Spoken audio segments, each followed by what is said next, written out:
Town Band Banter with Doc and Dave. Every week, two longtime friends and colleagues in the world of music, David Price and Donald Doc Smith, get together to discuss the triumphs as well as the twists and turns of lifelong learning for the dedicated members of thousands of civilian community music ensembles of every shape and size.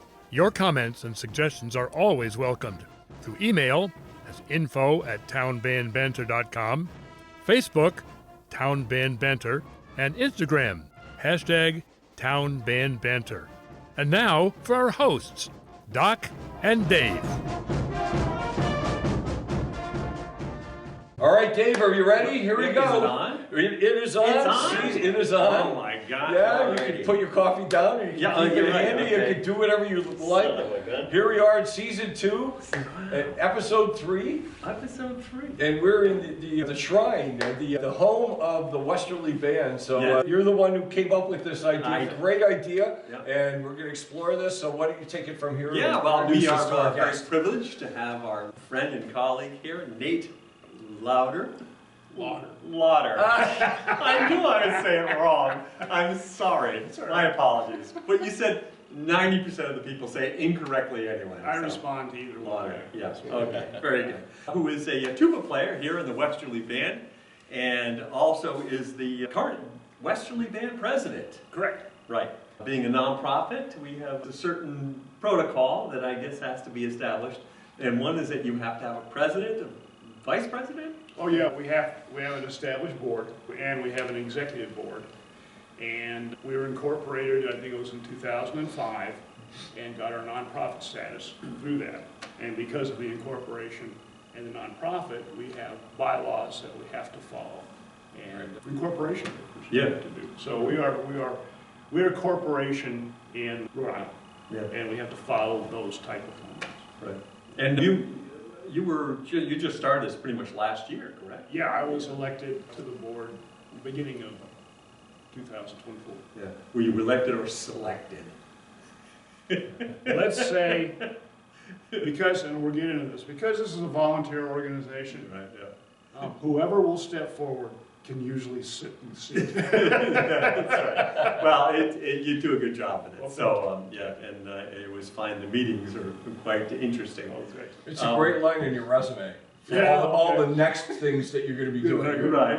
And it is your birthday. Yep. Right. Yes, happy birthday. Yeah, we can sing happy birthday. It takes too much time. It takes too much time. Everybody knows the song anyway, so. That's right. If you're watching, Age, we might forget the words. Yeah. but if you're going to sing the song, it's Lauder, not Lauder. Right. Lauder. Yeah. Maybe we'll save that for the end.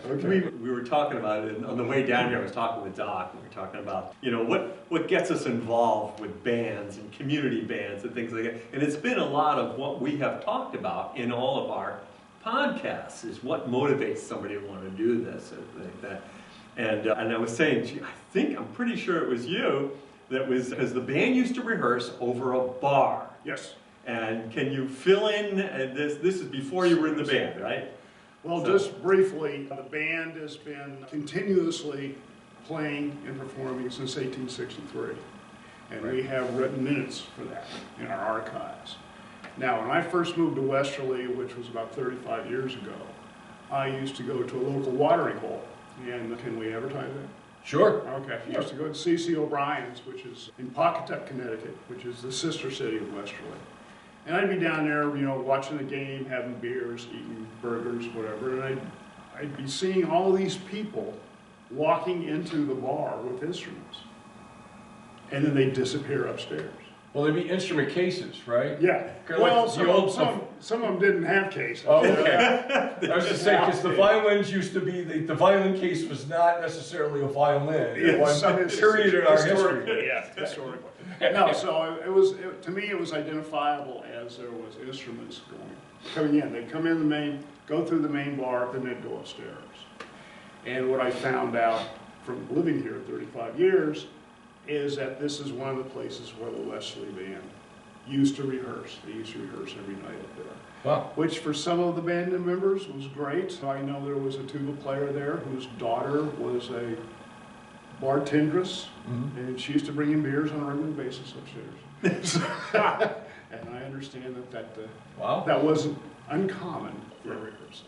So, I've been in bands that have rehearsed. There was a band that had to change the venue. And that's something else we have to get at, that this is where you've been since there, which is fantastic. So we'll talk about that. But they had to switch for a short period of time during construction to a VHW that had a bar. And the attendance at the rehearsals got much better. The quality of the rehearsals got much worse. But the attendance, so what are we after here? You know, like if quantity does create quality eventually. Well, which is good, you know, but and I'm sure you've discussed, you know, community bands or volunteer organizations. Right. And trying to get them to come is hard. That's a chore sometimes. Right, it is. Yeah. So we'll go on. Well, why don't we? I kind of alluded to that. You know, I think one of the things that's we've talked to a number of different bands in the region, and most of them, their big complaint is that they don't have a performance venue. Yes. And or a rehearsal venue, and they have to keep swapping it and changing it and rescheduling and everything else, and that's something that's taken care of for you. Yeah, it's taken care of. And because I never practiced upstairs at CC's, something happened within the band.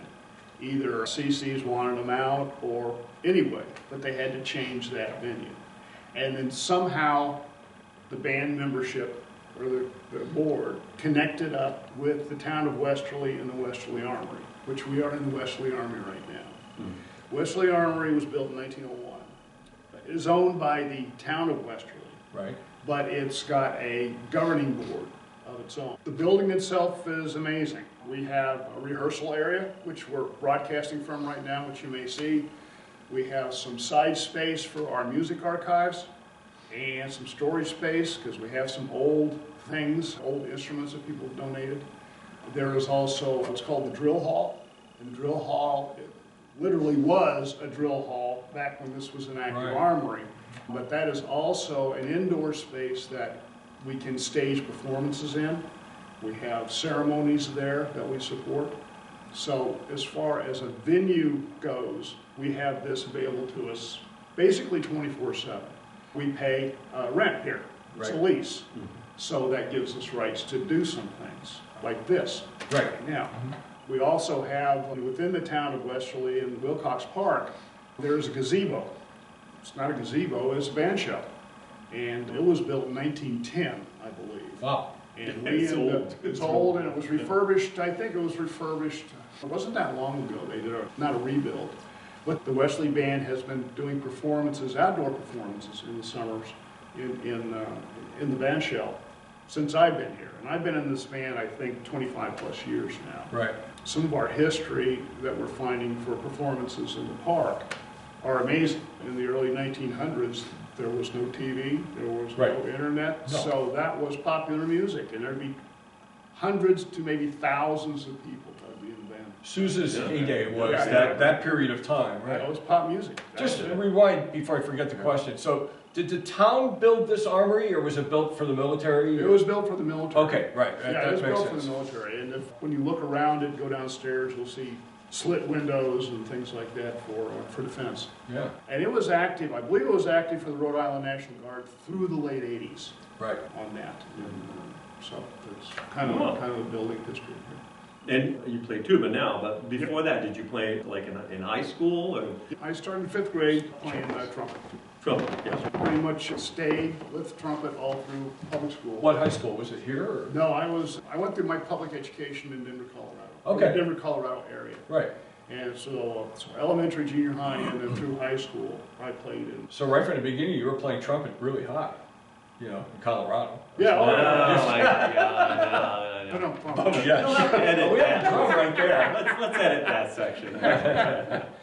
And that was in the school bands. And I liked playing first chair, second trumpet because it was close enough to the good parts, but the second trumpets had more fun. The second trumpet, which got me kind of closer to the low brass kind of. Right. There you go. It could be more challenging, absolutely. You know, for your ear, just trying to find where those harmonies are just underneath. I know in jazz band, that is definitely the case. When you're really high, well above the staff, and trying to find that you're playing a C and the top is playing a D. Yep. That's a real challenge, so that's very cool. So how did you end up on tuba? Well, I ended up on tuba, well, like so many people after high school, kind of dropped out of the music programs. But I was going to a Frank Zappa and Mothers of Invention concert at the University of Denver in the early 70s. Okay. And I went there for the concert. I saw 2 or 3 Zappa concerts there. And so the first concert I went to, I was sitting kind of in the balcony, and the stage was in front of us, and the curtain went up from on the stage, and there were 3 or 5 BATs sitting on the stage. And a BAT, for people who don't know, is a big-ass tuba. Okay, right. Oh, I didn't know. Yeah. That was all. I figured, had me, I'll make it look like I know what I'm talking about. And there were 5 of them, and they were huge. They were the big concert tubas, which... On stands? They were sitting on stands on the floor? Or? I don't recall at this point. I don't recall. This is a few They were years ago. on their bell, And so, who may or may not know, Frank Zappa was a Juilliard graduate, and he wrote everything. Everything that the Mothers did and that he did was on sheets, on charts. Right. And so I was listening, he opened up with these 5 tubas, and I don't remember what they played. They played something that he wrote, and it was beautiful. It was absolutely beautiful. It was not low range, but it was written for them. So that was, then fast forward 35 years from there, and I was looking at paper, and I saw in the paper that there was a tuba Christmas concert in Wickford Elementary. Right. And it just caught my attention, so I went down to listen to it. And what the Tuba Christmas program is, it's literally international. Absolutely. It's national and it's international.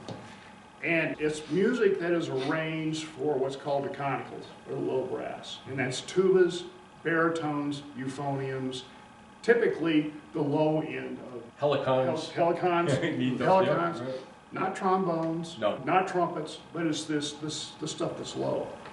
And everything is arranged for these voices. Right.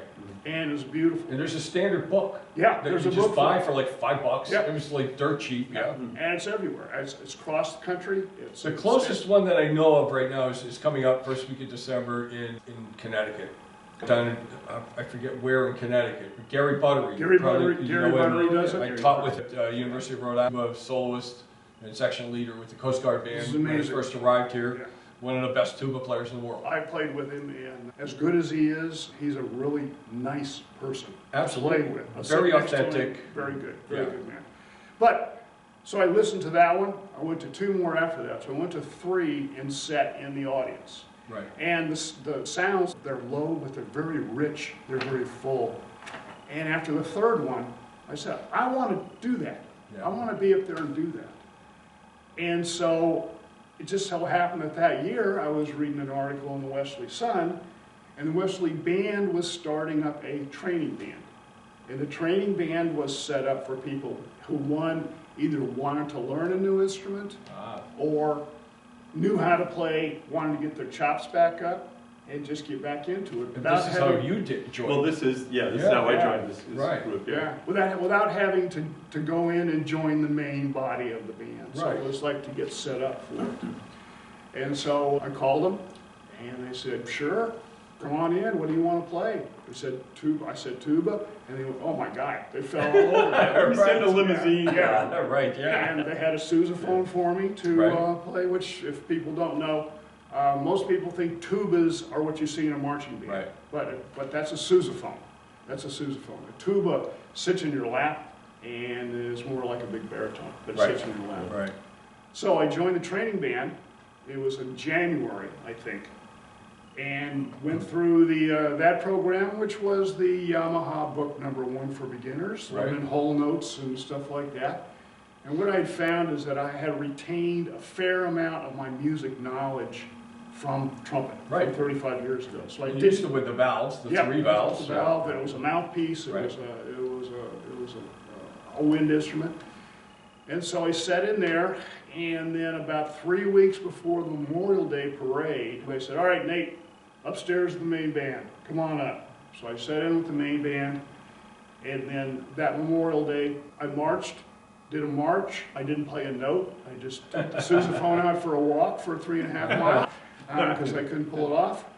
But then I set in with the main band, and then that following year, I got to play in my first tuba Christmas. Right, Oh, okay, cool. good. And was that a So you Whitford? actually got that goal, yeah. Yeah. But the only tuba Christmas I ever played at was at Whitford as well. Yeah. Good Morning America came and covered it.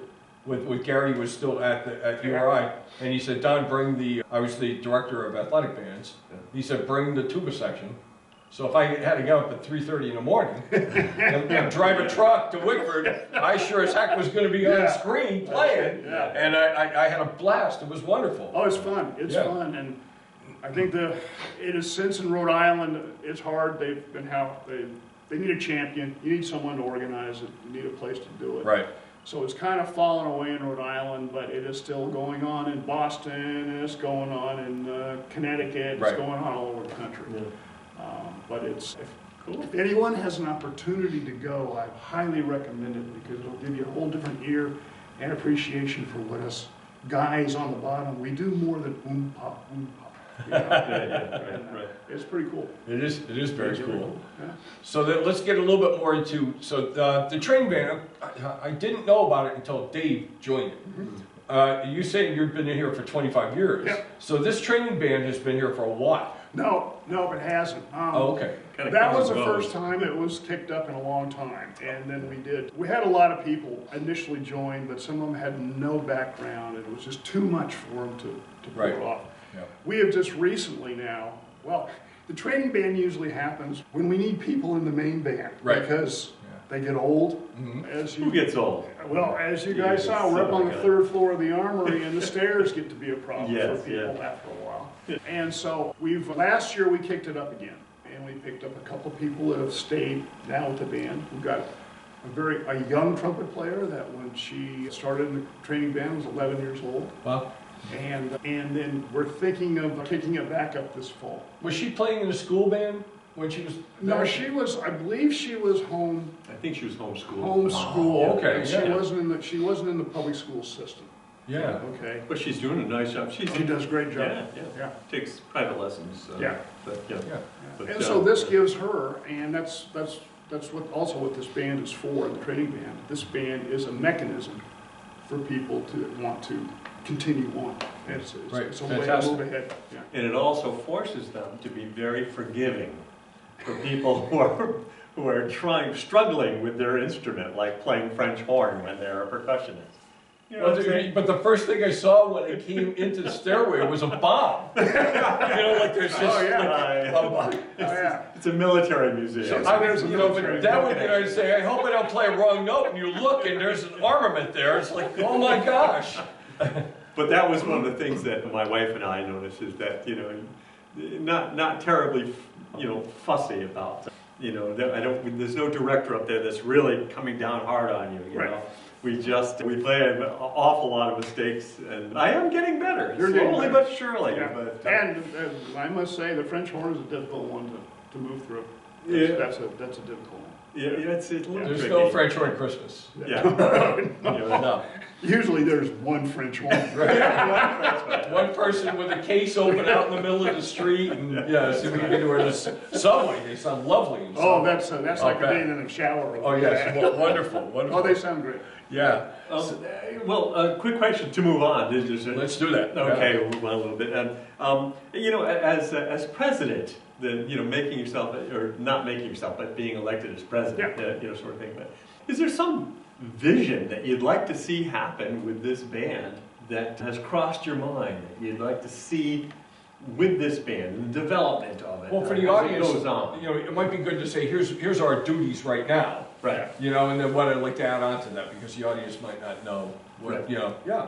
Well, as a community band, our charter, we support local performances.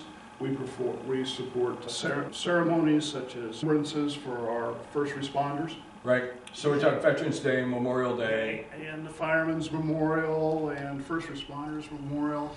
We also support cultural events. Some of the churches have religious focus dates that we support with a march through the north end, concerts in the park outside of that. During the summer, the concerts in the summer. park. Yeah. How many concerts do you do indoors?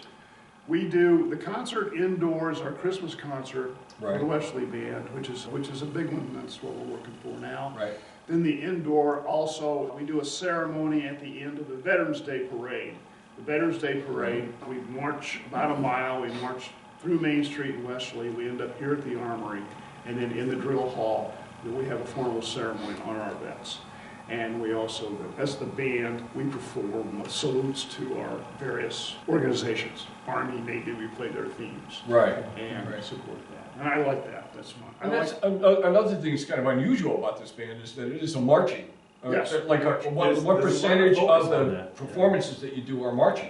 Well, during the summer, we march in Memorial Day Parade, Columbus? Columbus Day Parade, Veterans Day Parade, Right. and then I think we have 2 religious processionals that we march in.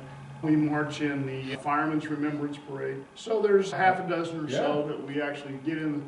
We Every year. stand in the middle of the street. We do all the stuff your mother said you weren't supposed to do. We're standing in the street. Right? But we usually have a police encore. Usually. Right. Yeah. So, and that's fun, yeah. So the band runs year round. Yes. Yeah, just like the Jamestown band that I'm doing now. The bands I was associated with in my youth were just summer bands, or were just, Okay. during the school year bands. Yeah. It's kind of like one or the other. It's kind of unusual for me to see that in Pennsylvania. That's how we did things there. But And you also play in the Wakefield I band. play in the Wakefield Band. Yeah. And I play, and then there's a side group from the Wakefield Band, there's the Dixieland Ramblers. Right. So I sit in with the Dixieland group. So I also practice and perform with Wakefield, and I perform and practice with the Dixieland. Wow. Yeah. So I'm committed to rehearsals at least 2 days a week, Right. and then my own time. I spend my own time, which some people say, what do you do that for? But I just do. All wood shop stuff I'm having a hard time with. Right. And so I can go in and do that. So Fantastic. we do that. So where do you see the band going? Just trying to maintain that. There's a lot to maintain there. Yep, There's yeah. nothing wrong with staying Very the busy same group. The group itself, they've been doing these things for so long. And the Westerly Band's performances are pretty cut and dry. We Right. don't add a lot, we don't take a lot away. Okay. Okay, so those contacts are there with the various organizations, and we pretty much know what we're going to be doing. Yeah. So we don't have a lot of organization there, other than just to connect with the various parties to be sure they want us or don't want us. Right. Some of our revenue is generated by donations from these groups for us to operate, and so we have to connect with that. Right. So as far as keeping going, those type of things are pretty well cast in stone. We know that. So some of those performances are part of your revenue system. We'll get into that because Okay. obviously you have to pay rent. Yeah. I don't know if you have any salaried positions too.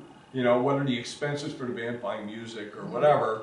You cover all that. Some of that's covered by these performances. Yes. Because most of the time parades, they'll pay you something Yes. to be on it. How else do you cover expenses? We get a subsidy from the town of Okay, Westerly. right.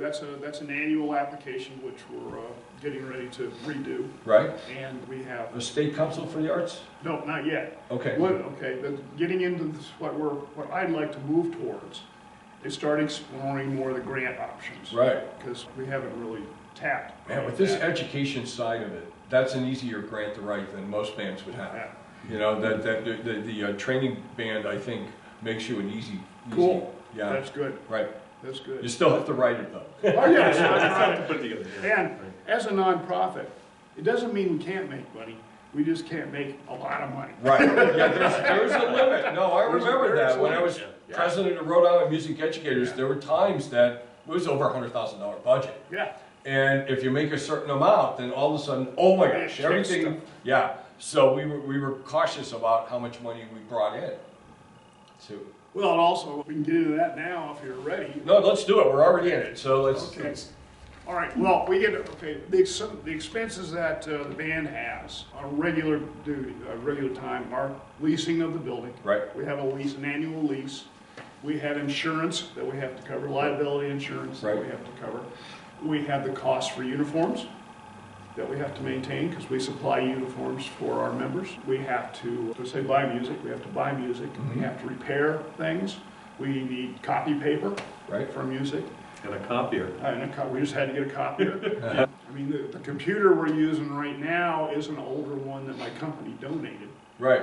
You have to So- wind it up to Yeah, get yeah, it going. With kerosene in it. Yeah, it's a gas powered one. Yeah, right. And then we just recently, last 2 years, we had a fairly significant expense in that because we're in the armory, we were using some old armory storage furniture for our music library. Right. And the armory decided that they needed some of this older furniture back to support their museum. Right. So we had to clear out our music library and we had to, or at least storage, and we had to buy a lot of filing cabinets and then we had to transfer all of that music from one place to another, which we're still working on. And, It's funny, that just not to interrupt you, but every meeting we have with the executive board, it always starts with discussion of the library. The music library. And it is amazing how complicated it has become because you've got music that goes way back into the 1800s. Sure. And and some of these parts are stuck onto other parts that are were Right. used for marching or whatever. And organizing it is just an impossible task. We have a couple ladies that are working diligently on it. Right. But oh my gosh, I guess it's a lot of work. It's an arduous task. Any library, keeping a library, libraries that aren't maintained, databases that aren't maintained become useless after a while. They got holes in them. Rapid, And yeah. it's an ongoing thing that has to be Yeah. looked at. So that's good. And that's one of the things that I think, not initiated, but I think I've prompted to let's get some of these things Right. updated. Are there staff positions, or like the conductors, or a fee for? There's no fees. No. Within our charter and our bylaws, there are no paid positions. No paid positions. No paid okay. positions. Oh, that's interesting too. But within our bylaws, we are allowed to give our membership a stipend. Oh, And that's so very different. what we Yeah. have done is every time you perform, you get $5. Okay. Okay. Yeah. So the story on that, there's a side story that has to do with that. Okay. When I was playing tuba at a place where I used to rent, the neighbor could hear me playing the tuba. Right. So I met her out at the mailbox and she says, "Oh, do you get paid for this?" I said, "I make $5 every time you play." And she said, "Oh, well, I was going to introduce you to my granddaughter, but I think you can't support her on that." But that is something that we do. And so if you play one time, we keep track of that, which is another financial and organizational thing that we have to do. We have Right. to keep a roster on who shows up at every parade, so we But can. no one's going to make more than the $600 line for when you need to do a I'm usually at the high end, and I think I've made about $190. Yeah. Right. Okay. The custom is there's a place where you can get your check or whatever it is, and Right. most people just donate it back. We just donate. They Right, just right, donate right, it. right, Yeah, okay. yeah. Which it's just kind of an interesting little custom that goes on, but Yeah. you do appreciate it. You know what I mean? It's something there. You know. What I mean? So it's not if you play it out of tune note, No, it has that. Thank God for that. because people would end up owing money. Yeah, right. I have to remortgage my house. Yeah. Which, getting back to the history of the band, we do have records back to 1863, handwritten records. And there are records in there of disciplinary actions for cussing and spitting and not showing up for rehearsals. Wow. There There you are go. things in there. We have history. We Yeah. have written history on this. Wow. Well, you said you maintain the uniforms. There's probably that's always a thing in school bands. Yeah. That inspection before you go on to performance. Well, we don't, we're not too heavy on that one. Okay. You don't get uniform demerits if you don't show up. Okay. It's just- But we supply them and they're expensive. but the complexity of running any organization, it's not you. What's the membership? What's the size of the band? We Roughly. have probably, if we have a good rehearsal and performance, we're sitting around 40. Right. Okay? Yeah. The membership itself is over 100, Right. record-wise. Right. record-wise. Which is one of the things that I've been trying to enact. We got a little lax on how we brought members in, didn't bring members in, and things Right. like that, by our bylaws. That's some of the things that we're trying to get back to that structured, more structured format, because heaven forbid if somebody wanted to challenge us for some reason, they say, well, you're not following your bylaws. Right. You know, that's something they can. We always worried about that. I mean, it's Yeah. something we always talked about. Are we, like staying within the bylaws? And that was at least a couple times a year. We do a check on that. Yeah. So why don't we get into we have questions that we ask every guest Yeah, to wrap things up. You already answered one of them. Yeah, a lot of them. A lot of you would have. Well, but we could spend, the first one is, was there one thing in a performance in a band that stood out for you, other than those initial tuba Christmases? And, The first Christmas concert I did here, yes. we were in the drill hall. There's a stage on the drill hall, and I was playing a sousaphone. I had sousaphone then. I now have my own horns, but I was playing a sousaphone. And in the process of getting off the stage, I missed a step, Oh, no. and I fell down. And I fell on top of Larry Chick. Larry Chick was 82 years old at the time, trombone player. And we both went AHs over elbows, onto the floor, knocking over stands, knocking over chairs. Luckily, no one got hurt. Good, okay. No one got hurt. Right. So that's one of That's a those. memorable moment. That's not going to go away. Yeah, That's right. not going to go away. Larry Chick, unfortunately, is no longer with us. Well, but too bad you don't have a video of it, because the video would, the Oh, it'd clip been would be great. fantastic. Yeah. Right. Yeah. It's kind of like, I think I'm not going to try to do another story, but it's kind of like when I was directing the Wakefield band, we had a parade, and we decided to put everybody in a flatbed truck. And Okay. at the end of the parade, one of the oldest band members decided he could jump off the back of the truck. Bad idea. And bad idea. Face plant, boom, down. It was But a protected mess. his bass clarinet. I Yeah, remember this one, yeah. Yeah, he You're had in a that roll. bass clarinet up in the air. Yeah, I'm pretty banged up, but the bass clarinet is fine, sir. Anyway, so yes, but those are very memorable. Yeah. Yeah. So, the last, just to jump over the last, in a bigger sense, all right, more holistic sense, the future of community bands. What's its role in our society more? Where's it headed? Yeah. Yeah, where's Where's it it headed? going? What do you see as that? Well, I think they're looked at positively, generally. They're looked at positively.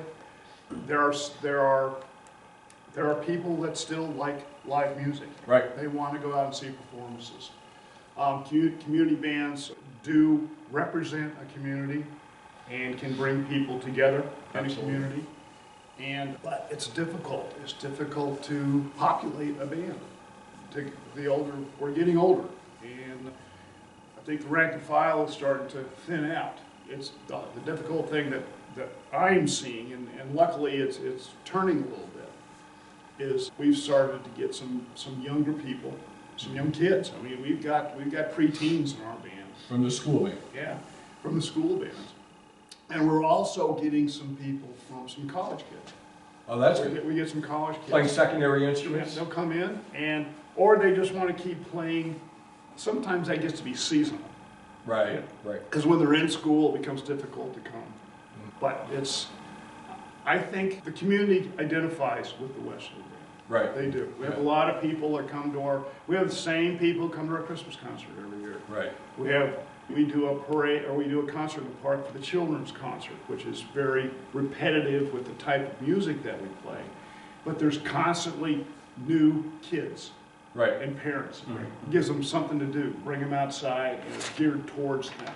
I'm not opposed to that repetitiveness. Like if I want to go see the Rolling Stones, I don't want to hear new stuff. Oh, I want to hear what they've been playing for 40 or 50 years. You know, that's it's okay to repeat. You know, it's nice to keep a couple things fresh and mix in a few things fresh, but the repeat is fine. and then people recognize it. Right, right. And so why, we play a lot of Susan marches. Yeah. And one, because people recognize the Susan marches. Yeah. Was there something that you wanted to say before we wrap up? Well, the one thing, as far as being in a community band or joining a community band, I wanted to do it because I wanted to get back into this playing or doing something. Right. What I didn't realize, might get emotional, you don't have to say, Okay. the sphere of people that I've met from Right. being here. Met you guys, Right. which I never would have met you guys Yeah. if I hadn't been a community band. Jerry Buttery, Right. other people, high professionals, highly skilled people, people like in other walks of life, that this is just something that they want to do. And it's been very, very rewarding for me. Yeah, the word community, you know, like Right, building yeah. community in a much broader sense than just the band. Yeah. It's something we've explored, you know, like we didn't go after it that way, but that's something that certainly emerged through the first season and into the season as well.